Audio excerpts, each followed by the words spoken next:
Нам на підготовчій комісії розказували, що вони вносять зміни до старого регламенту. Насправді, це взагалі новий регламент, який відпрацьований саме під себе. Пропозиція нашої фракції – залишити регламент, який був прийнятий, існуючий регламент, і до нього вносити зміни. А тепер я хочу декілька пройтись по статтям, які ми за 20 хвилин після отримання регламенту встигли вивчити. Отже, прибирається з 15 статті, яка була в діючому регламенті. Вибачте, я його візьму, тому що вже стільки регламентів надавали, що регламент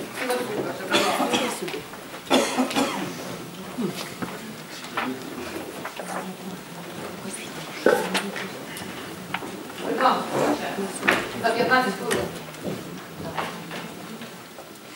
Так ось, 15 стаття, наприклад, щодо прозорості, публічності. Пункт 7 передбачає, Рада може зажадати позачергового звіту міського голови, якщо за це проголосувало понад половини від складу Ради. І від попереднього звіту пройшло не менше як 3 місяці. Вони чомусь цю статтю прибирають. Далі, 74 стаття нового регламенту, якої немає в старому регламенті, передбачає, зараз прочитаю, обов'язковість таємного голосування. Зачитую статтю. Шляхом таємного голосування виключно на пленарних засіданнях міської ради можуть бути достроково припинені повноваження міського голови у відповідності до частини 3 статті 79 Закону України про місцеве самоврядування в Україні не менше як 2/3 голосів депутатів із загального складу ради. Так от, згідно законодавства, якщо ми відкриємо цей закон, на який вони опираються, і подивимось на цю 79 статтю, так, повноваження міського голови припиняються після набрання законної сили обвинувальним вироком щодо нього. Тобто після обвинувального вироку міський голова приходить, збирає сесію і ще чекає, чи проголосують депутати за те, щоб він припинив свої повноваження, чи ні. Далі я ще хочу зачитати, що статтю 30 Закону України про статус депутатів місцевих рад – це те, що порушує зараз новообраний міський голова. Тобто перша сесія починається з порушення законодавства. Рішення, які тут будуть прийняті, можна вважати нелегітимними. Їх можна оскаржити в судовому порядку. Я зачитаю цю статтю. Так от, згідно статті 30 Закону України про статус депутатів місцевих рад, частина 2. Місцеві ради та їх органи забезпечують необхідні умови для ефективного здійснення депутатами місцевих рад їх повноважень. Пункт 3. Рада та її органи сприяють депутатам місцевих рад в їх діяльності шляхом створення відповідних умов, забезпечення депутатів документами, довідково-інформаційними та іншими матеріалами, необхідними для ефективного здійснення депутатських повноважень, організовують вивчення депутатами місцевих рад законодавства, досвіду роботи рад. Ми не були забезпечені матеріалами. Тобто у нас зараз впродовж дня ми отримали декілька редакцій регламенту, вони його змінюють на ходу. Можливо, зараз ми приймемо взагалі-то регламент, який лежить там десь у міського голови, там, не знаю, в папці, та за нього проголосуємо. Зараз ми голосуємо за кота в мішку. Я, наприклад, за це голосувати не буду. І тому моя така пропозиція. Я прошу поставити її на голосування.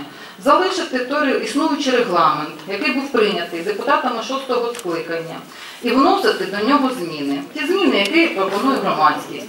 Ті зміни, які пропонує наша політична фракція Українського об'єднання патріотів «УКРОП». А зміни я хочу зачитати. Тому що вчора ви дійсно розповідали про прозорість, а зараз знову кулуарні домовленості. Так ось, зміни до наступного регламенту, до існуючого регламенту. Стаття 4, пункт 8. Існуючий текст. На пленарному засіданні сесії міської ради можуть бути присутніми представники громадськості. Кількість присутніх обмежується наявною кількістю для сидіння місць у відповідному секторі сесійного залу. Скажіть, будь ласка, який відповідний сектор сесійного залу для громадськості? Ми пропонуємо наявної кількості свободних місць. Якщо депутат відсутній, наприклад, на сесії, чому там не може сидіти представник громадськості? Чи у нас узурповані ці місця? Немає депутата, нехай представники сідають. Це перше питання, так для голосування не буде. Далі, наступний. Ми пропонуємо додати до статті 4 пункт 10. На пленарному засіданні сесії міської ради повинні бути присутніми тільки ті запрошені посадові особи, питання яких розглядається на сесії міської ради. Коли я була активістом, ще не була депутатом міської ради, я на собі відчула, як мені не вистачало місця, тому що у нас всі ряди зайняті посадовими особами. Ми вбиваємо два зайця. По-перше, у нас звільняються місця для громадськості при необхідності, можливо, до прийняття того чи іншого рішення. По-друге, у нас посадові особи за наші кошти, за кошти кременчужан, не сидять отут і вислуховують те, що ми тут приймаємо, а займаються роботою за зарплату, яку ми, кременчужани, їм сплачуємо. Пункт 5. Стаття 5, пункт 1.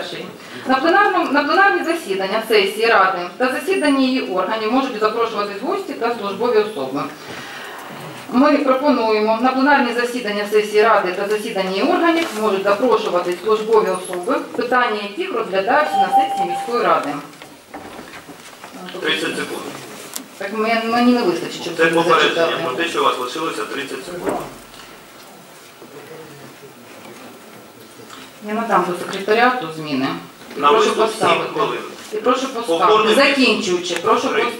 прошу поставити на голосування питання працювати з існуючим регламентом і вносити зміни на наступну сесію, на цю сесію, через сесію, удосконалювати існуючий регламент. Прошу дати закінчити фразу.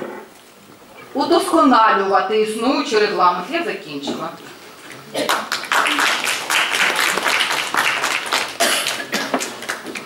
Все, дякуємо. Ваша думка почута. Пропозиція залишити стару редакцію регламенту і вносити в неї зміни. Віталій Олексійович, я прошу звернути увагу, це не думка, яку треба почути, це пропозиція, яку треба поставити на голосування. Це різні речі.